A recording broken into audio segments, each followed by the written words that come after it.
Hi there, this is Jim the Keys Bartender coming to you from Key Largo. How are you? We're 2 days before New Year's Eve. If you're not familiar with the Keys Bartender Show, we're a show about Keys life, and bartending in general and particular.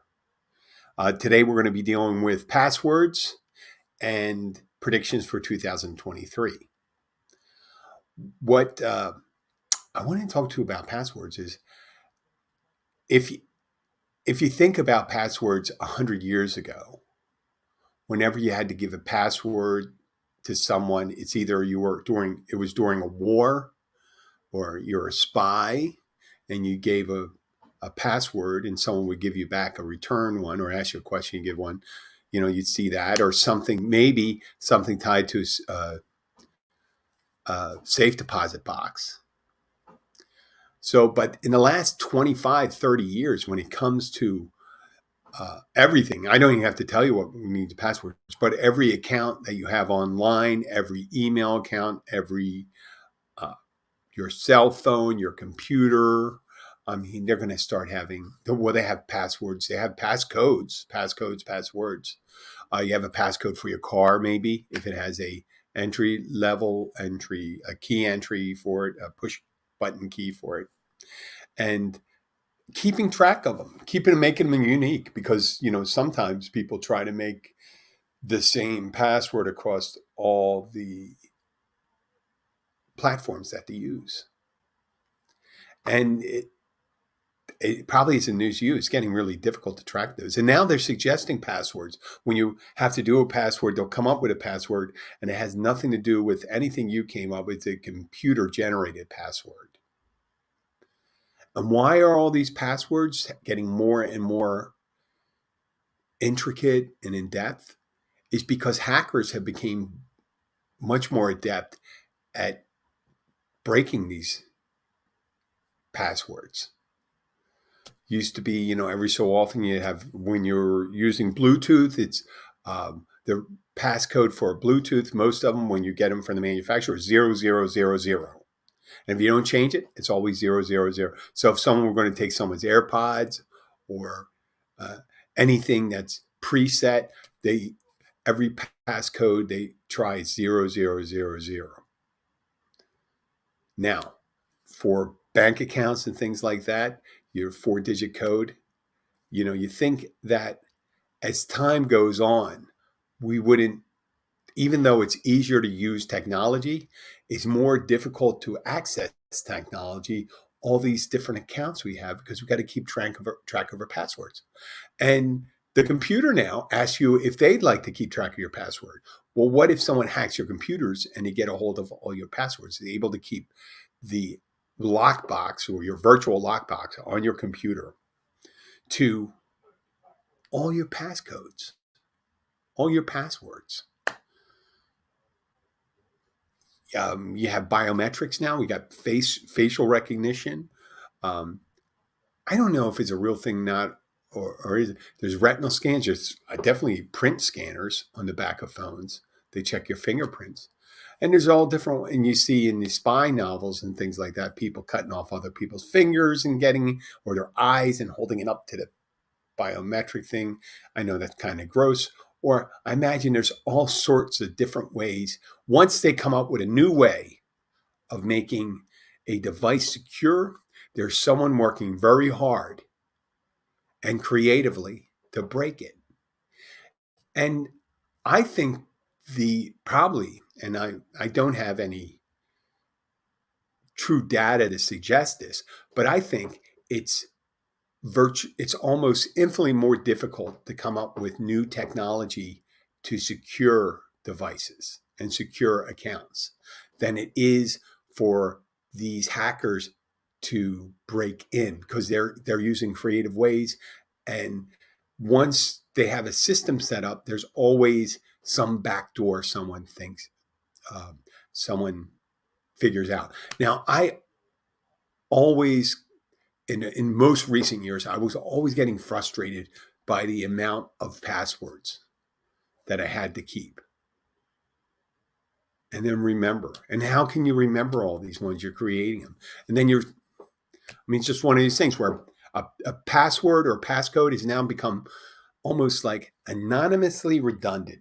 What do I mean by that? Meaning like we don't even know what the passwords are anymore.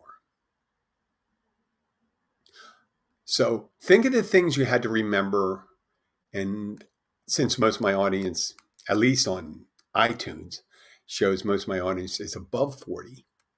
So let's say 30 years ago, 30 years ago, there was passcodes. They had ATMs and stuff like that. You can remember passcode from that. Some people in 92, there was a decent amount of people using emails, but generally it had one, maybe two accounts. You had to remember maybe 4 or 5 passcodes. And prior to that, it was only things you had to remember was your home phone number. And usually with your home phone number, you only had one number, your address, your social security number, your birth date, right? Now, all the things you can remember. And that doesn't include all the medical developments that occurred. So people know all these things about their potassium content or uh, whatever scales they have, and some medical uh, uh, uh, things they have to remember. I hate to say that. I mean, it used to be just your blood type, but then you have all these different things. Yes, blood pressure, heartbeats. When it comes to working out, we think about resting heart rate and what your max heart rate should be when you're working out, whether your O2 intake is. There's a lot of information out there to be, and we get frustrated, we get mad because there's all these things. But on the flip side, there's a lot of things that are easier due to that. Now we made it more difficult because of the amount of passwords we have now, but once we access that password, it's so much easier to use these things. We just the probably the only problem with the development of technology is that humans are there's a certain segment of humans that are fundamentally dishonest that are looking to get into your shit. That's it. If everyone could be trusted and everyone was and you know what? I guess with significant others, I say a majority of people have at least one person they want to know their secrets to. Now multiply that across the world, you're talking billions of people. They would like to know someone else's secrets, right? So it's it's almost impossible for technology not to be abused if you left it unlocked, easily accessible. Someone's information easily accessible. You have retirement accounts, you have bank accounts, you have uh, Bitcoin and things like that. And you just have these myriad of passcodes. And we get frustrated and angry at it. And we maybe sometimes we focus on the people that develop it. I have to say that technology, it's a losing battle on their part. They develop the technology. You have to, you want to make it accessible to everyone. You want to make it secure. So you have to develop new security techniques. Now they're doing uh, 2-step or 3-step authentication where you use your cell phone, biometrics, and all that stuff to access one account. And that's because people are fundamentally, there's a certain segment of people. I don't want to say people are fundamentally dishonest. There's just a certain segment of society that wants to do that. So instead of getting angry at people for passwords, maybe come up with a system to do it and maybe rotate it. But then you can't do it rotated on a, let's say you don't want to rotate it on a something logical where the next one. If you say I'm just going to move everything randomly over to one letter, 2 letters, numbers to the right, and things like that, there's always a pattern, and people will focus on patterns. Just like when passwords first came out, you had one password, you use it on all your accounts. And then you decide, wait a second, if someone breaks my one password, then they have a password for all my accounts. Then you got to figure out how to have all these different passwords for account. Well, I'll do this. I'll write it all on a piece of paper and put it in my wallet. They take your wallet or your purse, and then they got all your passcodes. Well, I'll do this. I'll write it down and hide it in my house. There you go. That's probably, I'm not saying the most secure, or you can write it down and put it in a safe deposit box. But what if you use access to safe deposit box? And considering you have to change your passcodes, your passwords and passcodes so frequently, like every month, there's a new passcode you need to do. So, and there's messages you get sometimes that make you feel as if you need to change your password. If you get a lot of junk email, you may notice that you're getting emails saying that your social security account was compromised, or this account was compromised, or you're getting something shipping. I always get these things that I'm getting something shipped from Amazon, or someone's trying to access my PayPal account for a $500 order of something I don't know. I've never ordered anything for $500 from PayPal so far.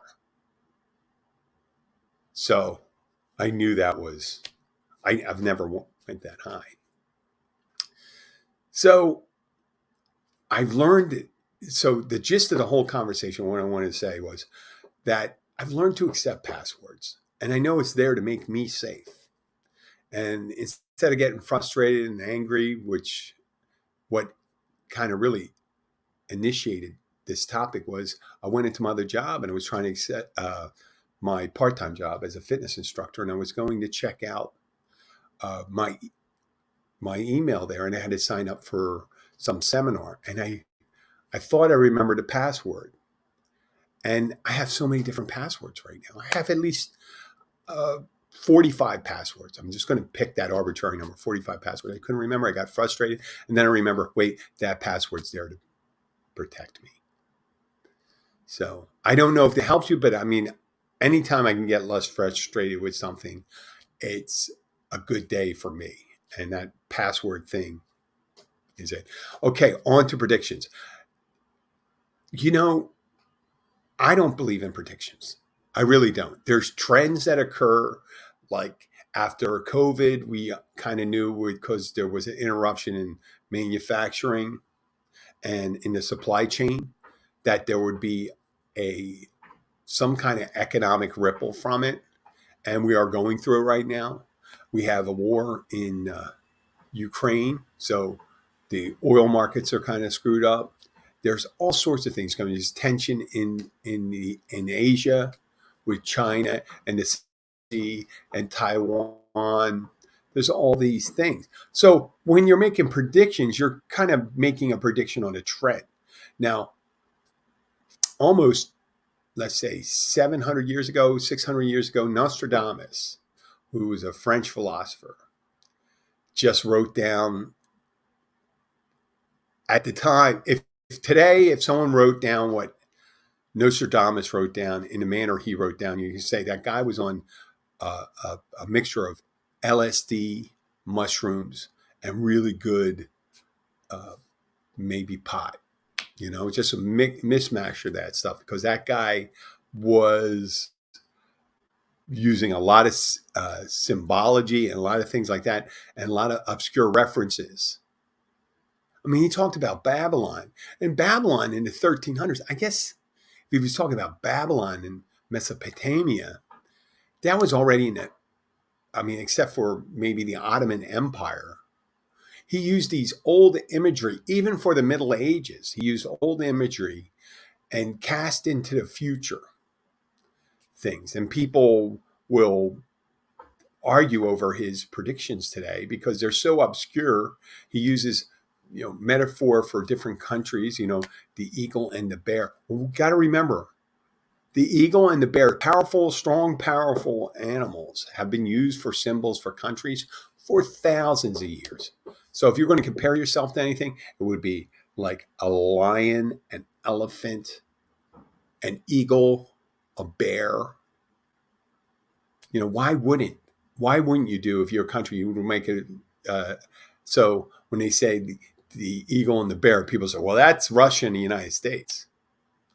Well, a lot of people use the eagle. If you look at the old crest if you look at Poland, Germany, you'll see eagles on them. So everyone, and in herald and falconry in the Middle Ages was like the pastime. It's pretty much falconry in the Middle Ages is the pickleball of today. or frisbee hockey or whatever it is. So I could go on and make predictions. I can say that in the year 2023, here are my predictions. I'm going to go like this: 2023, the and this is be ones that'll sound and it just sound legitimate. Putin will die of natural causes, or what appears to be natural causes. Vladimir Putin, the leader of Russia. And the Ukraine-Russian war will go into an armistice, kind of like a Korea situation, where some land in the Donbass region on the far eastern side of the Ukraine, closest to the Russia border, will return to it, and Crimea will remain a disputed territory, and that'll probably heat up again in the future if they don't settle it. But that will occur in 2023. Now, here, that prediction. I probably have a good 50% chance that it would happen. I don't know about Putin dying. I think maybe. I think probably 50-50 chance that you can't be that much of an asshole and not have some kind of illness going on. Okay, what's the other one I have?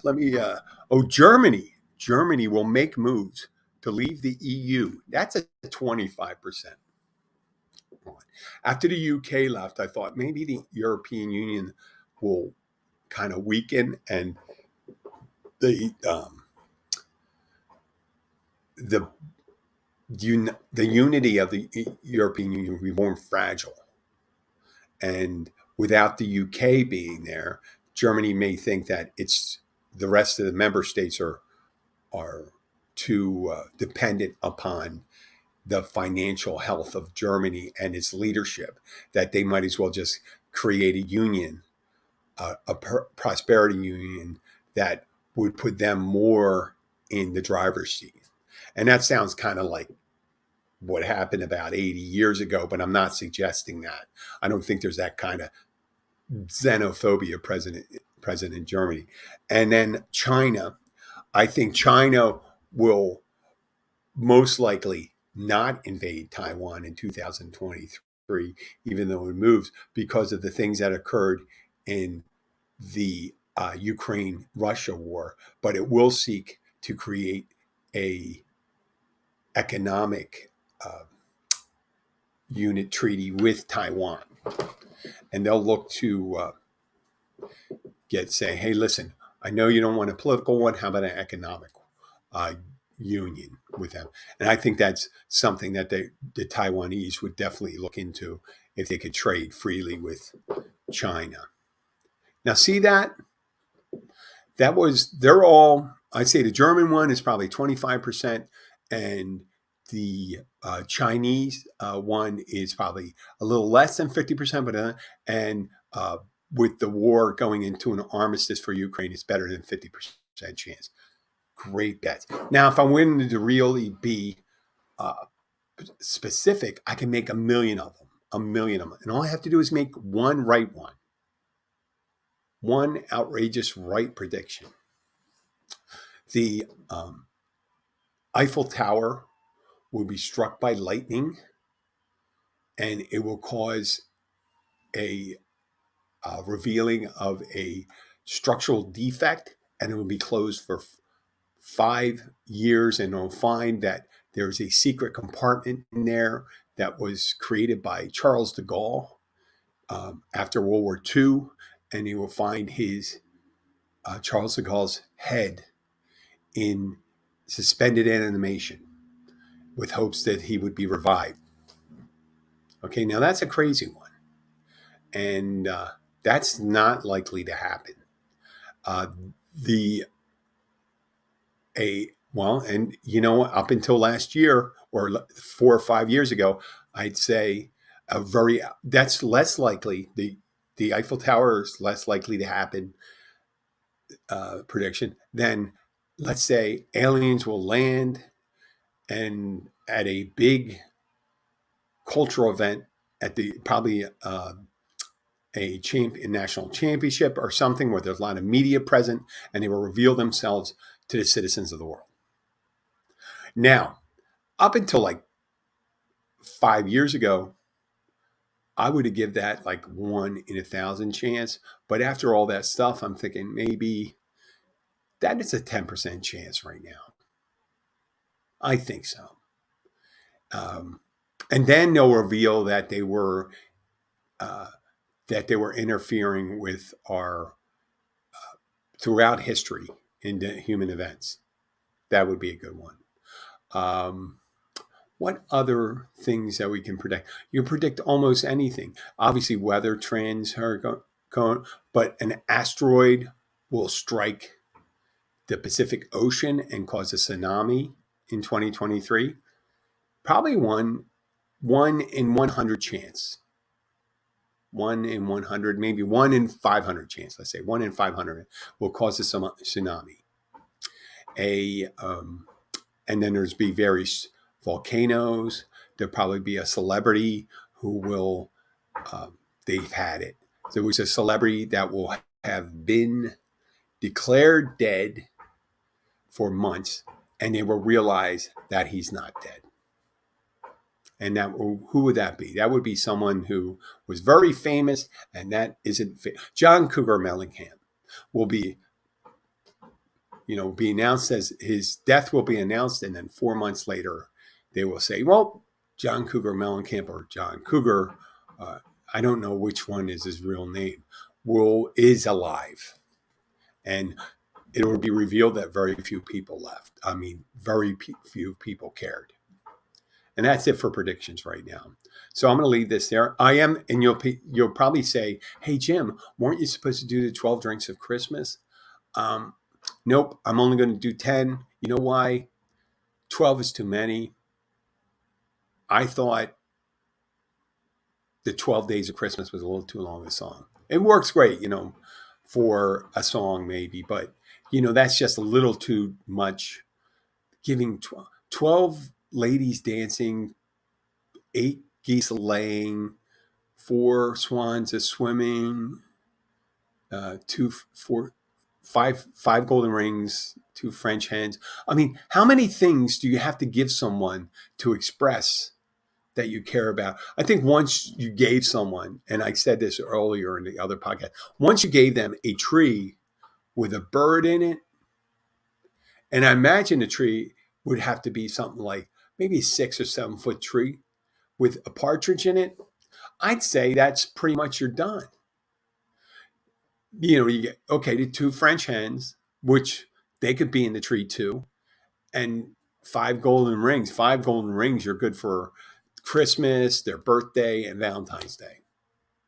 So why would you have to do these other things? And I'm telling you, if your true love has to give you 12 separate presents in ascending order, then you're too hard to please and not worthy of 12 gifts. And it's just the guy's too desperate. The guy is too desperate. If he has to give you 12 separate gifts in ascending order, then there's something wrong. There's something wrong. It's called love bombing. That's love bombing. The classic case of love bombing. Because then the next year, instead of the 12 days of Christmas, it'll be the 12 days of Christmas. My former true love gave to me. She gaslighted me once. She ghosted me twice.